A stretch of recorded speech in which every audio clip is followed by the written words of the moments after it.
Chris here. I had a friend ask me to talk a little bit about Pu-erh tea.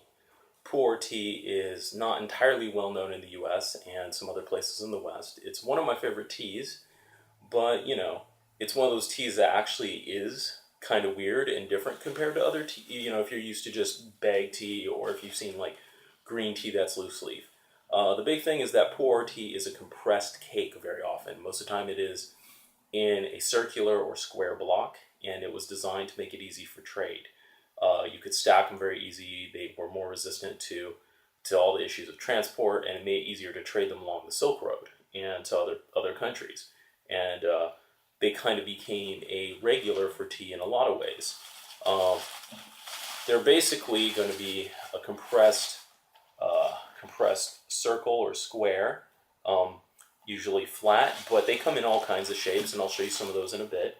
I'll talk a little bit about brewing them. But first, I'll just tell you a little bit about the general properties of Pu-erh.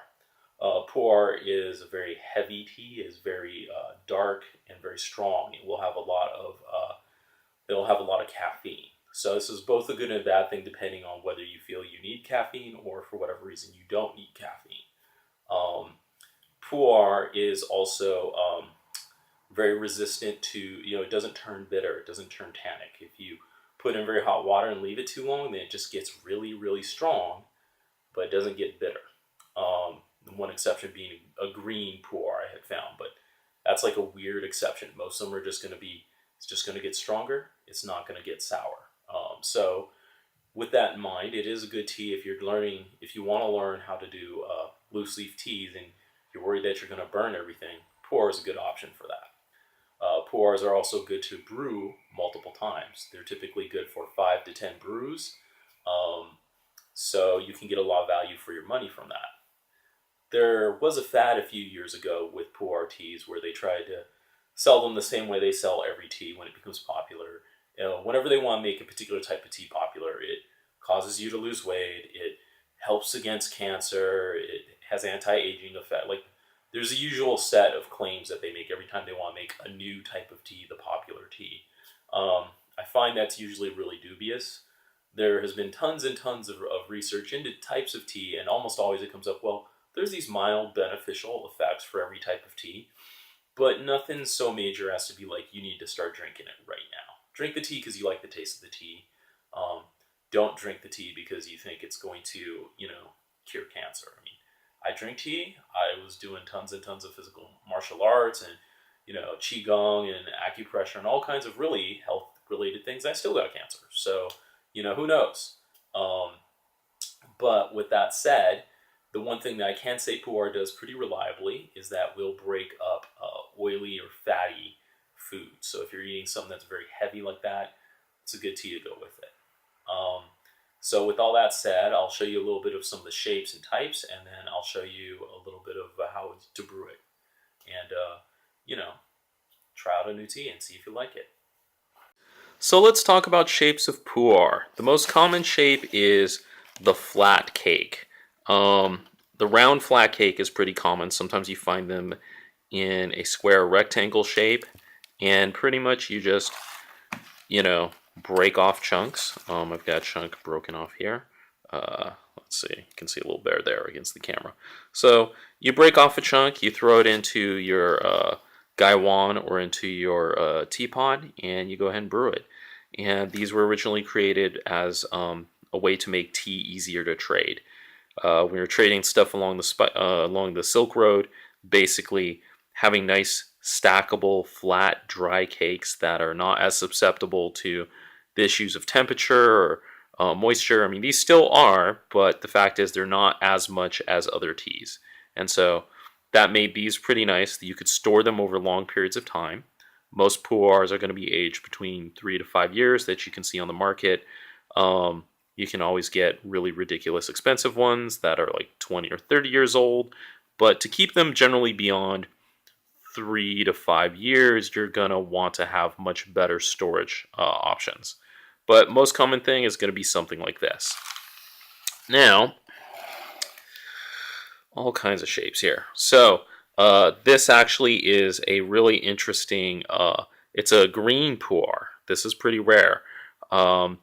You basically break it up. It used to be a full cake just like the other one, and this is the last remnant. It's pretty much been around. I've had this for 3 years, and you can see it's on its last legs. The other thing about this is you would brew it like a green tea. If you do too hot, it will turn bitter. It's also changing color. Like, it already was lighter than other Pu-erhs to begin with, but it's changing color because it's pretty much about time to be done. I need to go ahead and finish drinking this before it loses its flavor. That happens with teas.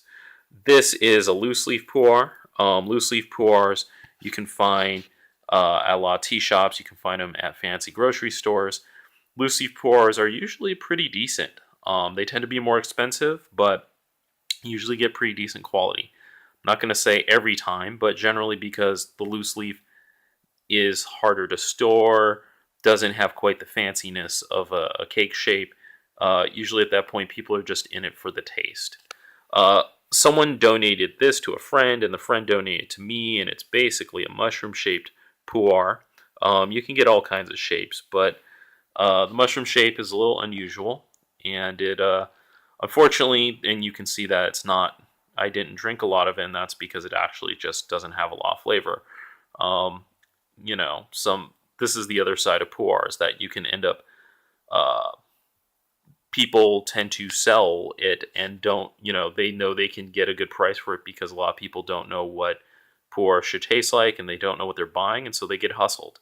I don't know if the person who got it and then gave it to my friend was hustled, just didn't know, or what was going on, but it's just not a very good Pu-erh. So my guess is I will probably end up mixing it with something else to try to make some kind of salvable tea out of it.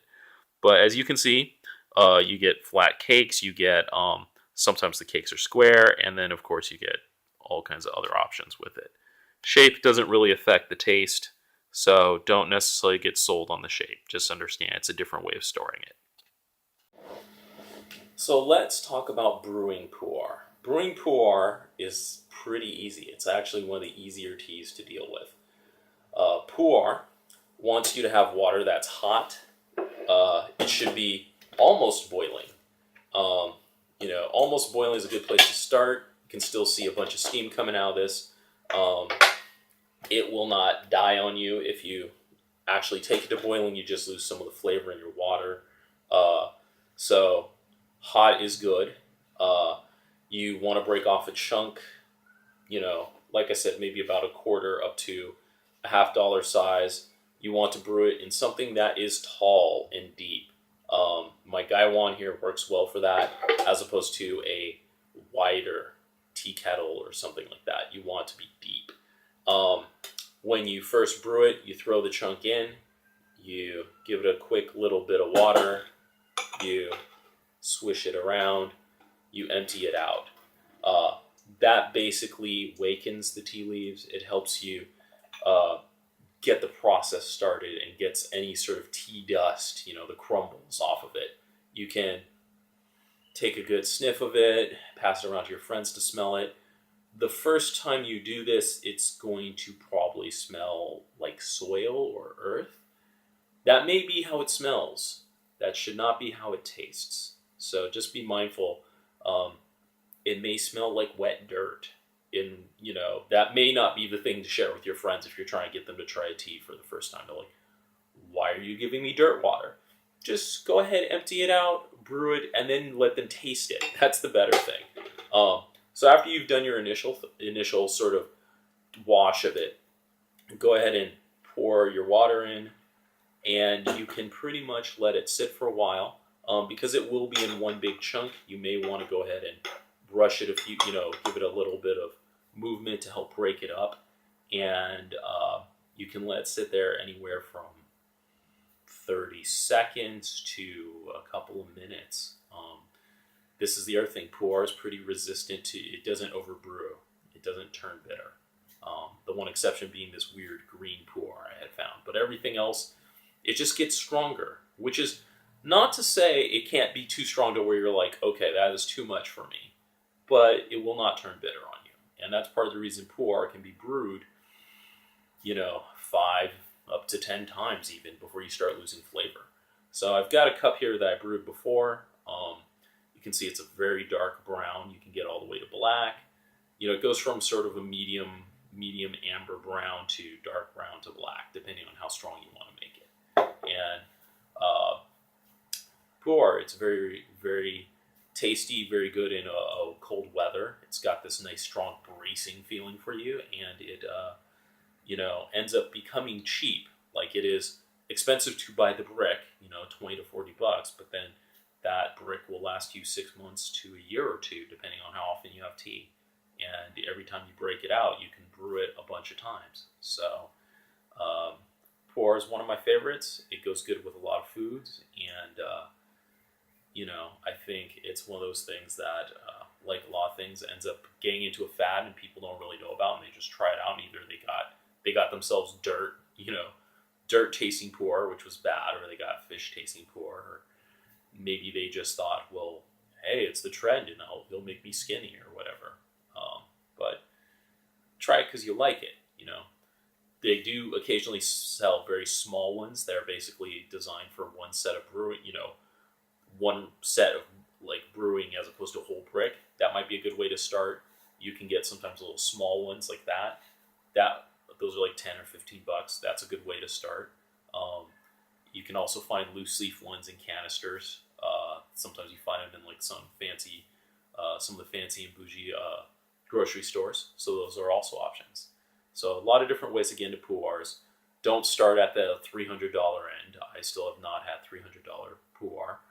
The most expensive I had was an $8 cake, and the $8 Pu-erh, basically after a couple years after I had gotten it and finished it, then now it's, I guess, worth $600. The price, the price jumps, and don't always assume older is better. So that's just how you brew Pu-erh. That's what it should look like, and try it out, see how you like it.